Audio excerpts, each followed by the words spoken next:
Well, folks. England, 21 points to 17, winners over the Aussies. Not only do they come back in this series from one game down, they've come back in this game.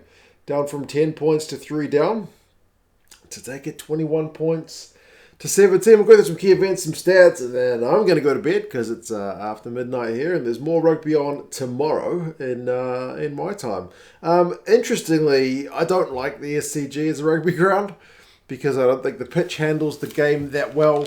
I don't like oval pitches personally for rugby because I think you're too far away from the game. But even the old stick in the mud like me will admit the SCG looked a pretty picture with full stands.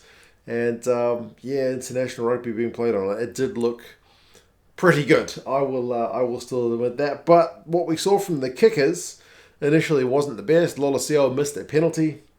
Owen and Farrell kicked it out on the full guys who've both been relatively reliable with the boot thus far this season. So interesting misses.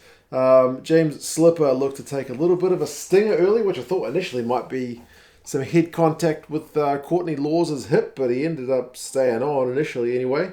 And Johnny Hill got pinged for not releasing Nick White. Wee bit of, you could call it off the ball stuff, disrupting the opposition halfback. It's kind of what you want to do to slow the game down. But it wasn't the start of the game for like absolutely glorious try scoring moments. It was a bit of a tussle, if anything, but we did see some pretty sweet tries in this game, to be fair. The score was open with England on 17 minutes, Australia conceding a penalty at the breakdown, and the breakdown is going to become an issue for the Aussies throughout this game. But 3 points to nil. I thought the English were doing pretty well, actually, to find some space out wide for their wingers. Freeman had a couple of good runs. And Steward, he managed to beat old Reece Hodge, the cursed 15 jersey. He coughed the ball up a few times, did Reece. Poor guy kind of called in as the, third or fourth choice number 15 from the Australian A side. But obviously experienced campaigner. But Freddie Steward's a big unit, and he beat Hodgie in the air for a high ball, but then immediately got pounced on by Michael Hooper at the breakdown. So, as I said, not the most free-flowing in terms of point scoring, but a bit of an arm wrestle, as I say. We did, though, finally get a first try, and it was a peach. It was an absolute proper thing of beauty. They've done this at the training ground try. It's an Aussie line-out move on one side of the field, and it ends up in the hands of Tom Wright on the other side of the field, so they pass it from one side to the other. I think Marika Koroibete has a big pass in the build-up to it, and then as Tom Wright has to draw in the fullback Steward, who is defending, as a nice little 1-2 play back to Nick White and then back to Tom Wright. Proper, really, really well worked try. So beautiful stuff from the Aussies. 7 points to 3. That's my favourite part of the game, maybe of the whole game, but especially up until that moment. There's nothing quite like seeing that kind of plan, which just gets executed down to a T. Marika was busting some tackles as well, to be fair. Billy V got pinged for not releasing at one point on him, and then Noah Lolesio slotted that penalty. So 10 points to 3, home ground, crowds behind them. Aussies are looking pretty decent value. But that being said, England managed to reply. This time it was them actually winning one at the breakdown. I think it might have been Billy again. Billy got pinged for the first one, which he might have felt a bit aggrieved about by the way he looked at the referee. But he managed to win another one. So 10 points to 6. Scrum time was a little bit messy on 38 minutes. The referee gave Dave Porecki a lecture on how he wants them to set it. Farrell takes a shot at the sticks, hits the post. And the Aussies, interestingly, I think it was Nick White, opted to kind of run the ball out their own territory, which maybe wasn't the best move because from there they concede a penalty. Maybe that's not about Nick White. That's about his guys not helping him kind of clean out. But from that failed exit, from the failed penalty, they concede another penalty, which the English this time go for the jugular. They opt for touch. The maul goes close. They go through some phases, and then eventually Freddie Steward gets a nice ball from Van Portfleet, who's replaced Danny Kerr, first half substitution. And to be honest, Van Portfleet looks the business, doesn't he? I can't fault Eddie on that one, even as much as I like Danny Kerr. Steward steps right, and it's try time for England. So they go into the sheds with a 1-point halftime lead. The position and territory have been pretty even, but the Aussies have been busting a fair few tackles. The English tackling percentage is not great.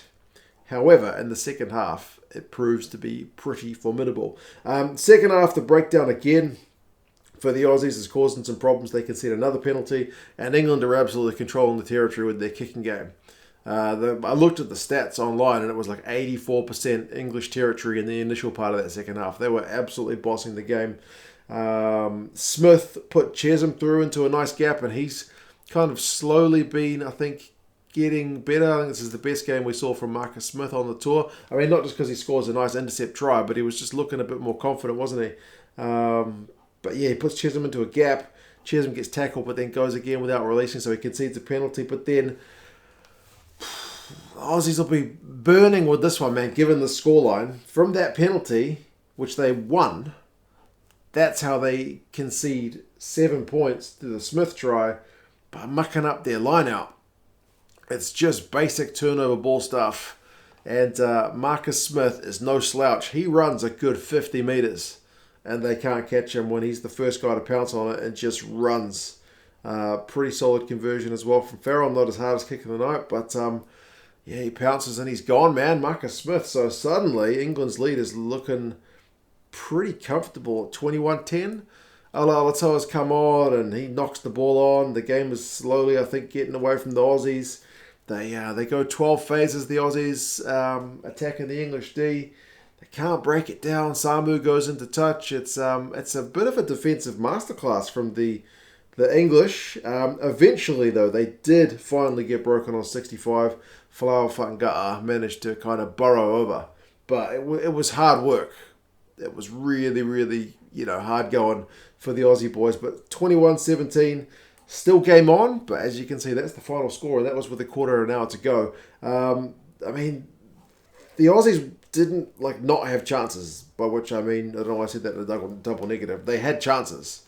But they just couldn't get anything past this English defence. I mentioned their tackle stats at halftime were poor. They improved. I mean, Laws was winning penalties at the breakdown. Cowan-Dickie was winning penalties at the breakdown. Aussies had gone 18 phases when Cowan-Dickie got his one. It was pretty phenomenal stuff. By the 78th minute, the Aussies needed to go, I think, pretty much the entire field to get down the other end and score a try. What happens? A turnover 1 for England.